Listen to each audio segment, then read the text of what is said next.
नमः शिवाय। ओम नमः शिवाय। आज मैं आपको हर नारियों के लिए एक बातें बताने जा रहा हूं, जिसे सुनकर आश्चर्यजनक तो होगा, मगर हमारा शास्त्र यही बताता है कि नारी अगर अपने सत्य के पथ पे चले, सत्य के मार्ग पे चले, तो उसके घर में काल भी कुछ नहीं बिगाड़ सकता। इसलिए नारी हमारे देश के लिए या हमारे शास्त्र में सबसे ऊंचा दर्जा दिया गया है। एक ही नारी होती है, कभी बेटी के रूप में हमें मिलती है, कभी मां के रूप में मिलती है, कभी बीवी के रूप में मिलती है।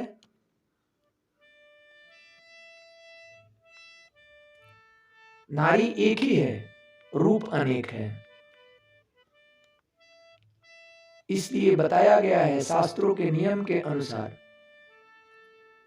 कि अगर नारी अपने धर्म और कर्म दोनों को सही दिशा की तरफ ले जाए, उसका काल भी कुछ नहीं बिगाड़ सकता। उसके रहते हुए उसके घर पे कोई भी मुसीबत, संकट आदि कुछ भी नहीं आ सकता। नारी हमारी जननी भी है और नारी ही हमारी विनाश के कारण ही है। नारी ही हमारा विनाश का भी कारण है। नारी अगर नारी के रूप में रहे तो वो माता है, बेटी है, पत्नी है। अगर नारी अपने चाल को, रहस्य को, अपने बर्ताव को अगर गलत दिशा में ले जाए तो हमारे विनाश का मूल कारण भी नारी होती है। इसलिए सब माता एवं बहनों से निवेदन है कि आप एक नारी बनने का कोशिश करें, और हर पुरुषों से भी ये निवेदन है कि आप एक सही नारी का सम्मान करना सीखें, नारी का सम्मान करें। अगर आप उनका सम्मान करेंगे तो आपका सम्मान स्वयं वो करेंगी। नारी के मन के भावना को समझें और नारी को सम्मान दें। शिव जी ने पार्वती जी को अपने से ऊंचे पद दिया, ऊंचा स्थान दिया। क्यों? क्योंकि उन्होंने जब अपने प्रिय पत्नी को ऊंचा स्थान दिया, सम्मान दिया, तो कभी वो शिव का अपमान तक सहन करने की क्षमता नहीं रखी, शिव का अपमान भी कभी सहन नहीं की।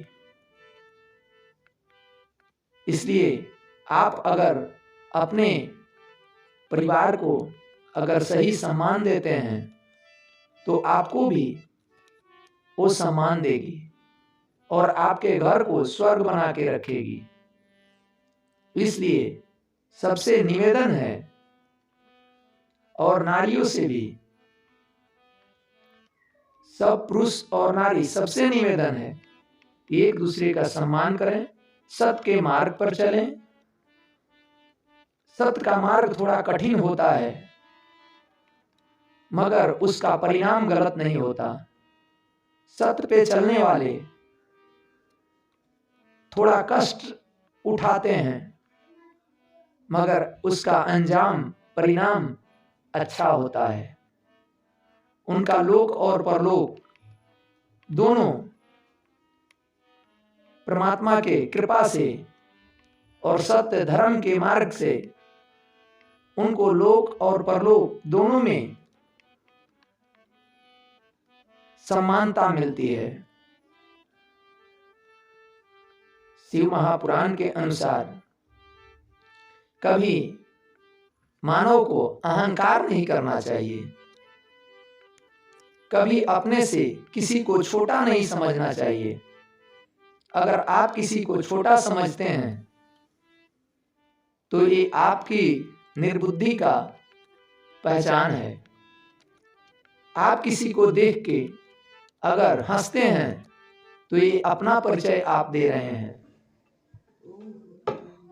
जो व्यक्ति किसी भी मानव को अपने से नीचा दिखाने का कोशिश करता है, उसको ये समझ लेना चाहिए कि वो खुद नीचे है। इसलिए अपने से नीचा किसी को ना दिखाएं। आप लोग वीडियो तो देख लेते हैं, इसे शेयर और चैनल को सब्सक्राइब करें ताकि हर व्यक्ति तक हमारे सनातन का और हमारे शिव पुराण का कथा हर व्यक्ति तक पहुंचे। आप सबसे निवेदन है कि इस पोस्ट को ज़्यादा से ज़्यादा शेयर करें और चैनल को सब्सक्राइब करें ताकि जो भी शिव के भक्त हैं, जो भी सनातन को मानने वाले हैं, सबके पास ये वीडियो पहुंचे और सब लोग इसका लाभ उठा सके। और अपने बच्चों को भी आप सही दिशा दें, सही ज्ञान की चीजें दिखाएं ताकि हमारे आगे आने वाली पीढ़ी अच्छे जीवन को जी सके। सरल बनना एक साधारण सा काम है, मगर एक गृहस्थ बनना, एक सही समाज निर्माण करना, ये बहुत कठिन है आज के युग में। इसलिए आज के लोग गलत रास्ते पे ज्यादा भटकना चाहते हैं। आज के लोग गलत रास्ते को जल्दी चुन लेते हैं और सही रास्ते में कठिनाई है, जिसके लिए वो अपना सही रास्ता छोड़कर और गलत संगति का उपयोग करने लगते हैं। इसलिए आप सबों से निवेदन है कि सही मार्ग पे चलें। शास्त्र कभी भी किसी को गलत दिशा नहीं देता। शास्त्र कभी भी किसी को भ्रमित नहीं करता। शास्त्र के माध्यम से जितने भी लोग चलने वाले हैं उनको कष्ट हुआ है, मगर उनसे ज्यादा सुखी भी कोई नहीं हुआ है। इसलिए हम आप सबों से निवेदन करते हैं कि आप सही मार्ग पे चलें, भगवान शंकर का ध्यान करें या किसी भी देव का ध्यान करें। 10 मिनट सुबह अगर आप ध्यान करते हैं तो पूरा दिन आपका मंगलमय होता है। अगर सुबह शिव को 1 लोटा जल चढ़ाते हैं, पूरे दिन में आपके ऊपर कोई संकट नहीं आता है। ये शिव पुराण कहती है।